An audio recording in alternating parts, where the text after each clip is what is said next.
હતા, જેમાંથી 2 જ વ્યક્તિઓનો બચાવ થઈ શક્યો છે, 7ના મોત થયા છે। હવે વાત કરીશું ડાંગની। ડાંગમાં સારો વરસાદ આવી રહ્યો છે, છેલ્લા 48 કલાકથી વરસાદ વરસી રહ્યો છે અને અહીંયા આવનાર જે પ્રવાસીઓ છે એમાં ખુશીનો માહોલ જોવા મળી રહ્યો છે। કુદરતી નજારો માણવા મોટી સંખ્યામાં લોકો ડાંગ પહોંચી રહ્યા છે। તમે ત્યાંના દ્રશ્યો જોઈ રહ્યા છો। આહલાદક નજારો ડાંગનો સામે આવ્યો। સુબીર, આહવા, વઘઈ તાલુકામાં સવારથી જ ગાજવીજ સાથે વરસાદ। જિલ્લાની અંબિકા, પૂર્ણા અને ખાપરી નદી પણ બંને કાંઠે વહેલી છે। આ તમામ જે નદીઓ ઉનાળામાં જે પાણીનો જથ્થો ઓછો હતો, જો કે હવે નદીઓ બંને કાંઠે વહેલી છે। અલગ અલગ વિસ્તારમાં જે વરસાદના આંકડા સામે આવ્યા। સાપુતારામાં આજે 2 ઇંચ વરસાદ નોંધાયો છે।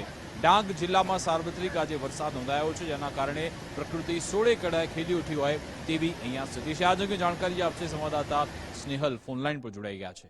જે સ્નેહલ, ડાંગમાં વરસાદને લઈ કેવી સ્થિતિ?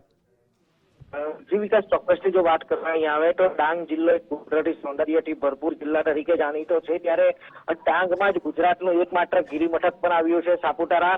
ત્યારે ડાંગ જિલ્લામાં જે વરસાદી માહોલ સર્જાયો છે અને જે વરસાદ જે વરસ્યો છે જેના આંકડા ઉપર જો એક નજર કરીએ। બિલકુલ, આભાર તમામ જાણકારી આપવા બદલ।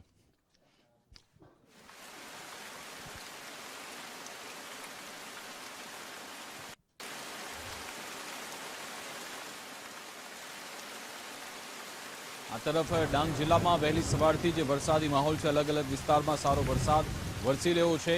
વઘઈ, આહવામાં આજે ધોધમાર વરસાદ નોંધાયો છે। આગામી 1 સપ્તાહ સુધી આવી સ્થિતિ રહેવાની છે। વરસાદને કારણે વાતાવરણમાં ઠંડક પણ પ્રસરી છે। જોકે જે નીચાણવાળા વિસ્તારો છે ત્યાં પાણી પણ ભરાઈ રહ્યા છે, જાણે કે વિસ્તારમાંથી નદી વહેતી હોય તેવા દ્રશ્યો અહીંયા જોવા મળ્યા હતા।